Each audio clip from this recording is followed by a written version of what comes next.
Thank you very much.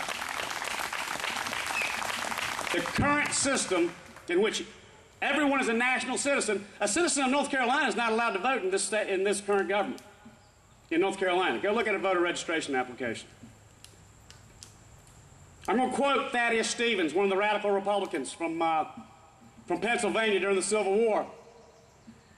If you know, there's a huge fight going on between the radical Republicans and Andrew Johnson, President of the United States. Andrew Johnson was vetoing all these acts of Congress, saying they're unconstitutional. Thaddeus Stevens says, Andrew Johnson will learn that this is not a government of kings and satraps, that it's a government of the people, and that Congress is the people. How many people believe that? That's the government and the world we're living in today.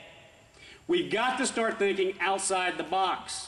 Our founding fathers thought outside the box. We've got to find out what the truth is. What is this government that we've got today? Where did it come from? Where did we lose our rights? I can prove it to you. I can show it to you. It takes hours to do it. I can't do it. All I can do is just put a little bit of information out here today. One other little story, and I'm going to finish up here. The Reconstruction Acts have gone before the Supreme Court. Whether it was lawful for the federal government to annul a state. Now, do you think the founding fathers of North Carolina entered this union thinking that the federal government could annul them and subjugate them and force a new government on them and then dictate to them every aspect of their lives that we're feeling today? Is that what our founding fathers, when they signed that, got into this union in 1789, is that what they thought we were getting into? No. But that's what we're in, people. We've got to learn. We've got to get the knowledge it takes to get our government back. I'm going to be giving a talk about this. If you go over here to the table, I'm giving a talk tonight, a little 2-hour talk at Golden Corral. I'd like for people to show up over there. We've got to get this information out. You may not like what I say. Heck, I don't like what I have to say. But it's the current state of affairs. And I've got a lot of naysayers that say, John Ainsworth, he's crazy. And I'll take any of those people, and I'll put $10,000 down if they'll put $10,000 down if they can prove me wrong. But let's get back to Reconstruction just for a second. The Reconstruction constitutionality of the annulment of the state of North Carolina went before the United States Supreme Court. Now, it was North Carolina and all the other states. In the U.S. Supreme Court case of Georgia versus Stanton, Edwin Stanton, Secretary of War. The Supreme Court says just because you have an act of Congress that if put into effect would annul and totally abolish the existing state government of Georgia is not within the jurisdiction of this court to rule on the case. I thought we were supposed to have a system of checks and balances. I thought the Supreme Court was supposed to be a bulwark between an over-encroaching government and the people, to where the people could get their rights. The Supreme Court allowed it to happen. December term, 1868, I believe that was. The next time it got before the Supreme Court was in a case called Ex parte McCardle. In Ex parte McCardle, the Supreme Court actually accepted jurisdiction to rule on the case. The case was argued. The constitutionality of Reconstruction, which annulled the states, nationalized state government, and took away all of our rights, was argued before the Supreme Court. Ex parte McCardle. I recommend you go look it up. McCardle had on his defense team Jeremiah Black, former Attorney General of the United States, former Pennsylvania Chief Justice of the Supreme Court of Pennsylvania, was defending McCardle, saying it's unconstitutional. Lyman Trumbull was the one defending it for the United States government. You know why Lyman Trumbull was defending it? He was a senator.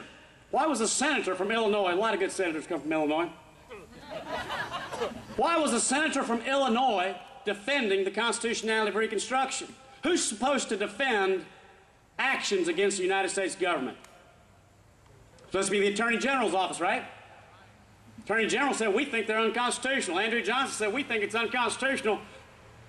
Ulysses Grant, War Department, go get your own attorney, hire one. And so he had to hire a senator who believed in Reconstruction. Lyman Trumbull never argued the constitutionality of Reconstruction. Looked like he was going to lose, so he went back to the United States Senate and the House, pushed through a bill and took away the Supreme Court's jurisdiction to rule on the case. There's never been a ruling on the constitutionality of Reconstruction to this day. And this is the only case in the history of this country that the Supreme Court, and the Supreme Court waited, but it's the only case in the history of this country in which Congress passed a law to take away the jurisdiction of a case that had already been argued and rested before the Supreme Court.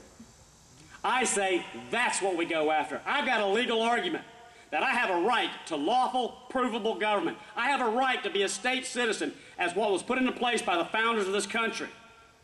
And I'm looking for people who have backbone that are at least willing to look at this concept rather than say, don't look at it.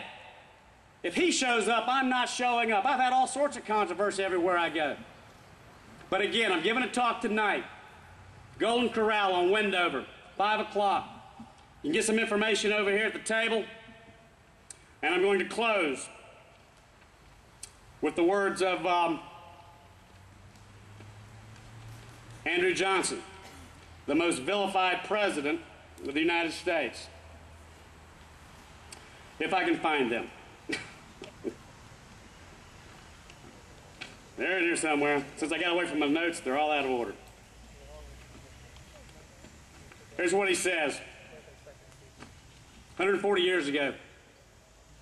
And this is why we're here today, I believe. He says, with abiding confidence in their patriotism, he's talking about the American people, with abiding confidence in their patriotism, wisdom, and integrity, I am still hopeful of the future, and that in the end, the rod of despotism will be broken, the armed heel of power lifted from the necks of the people, and the principles of a violated Constitution preserved. That's what I'm about, and I got one question to ask you. Is your state lawful? Mine is. That's my state right there. Thank you, Randy.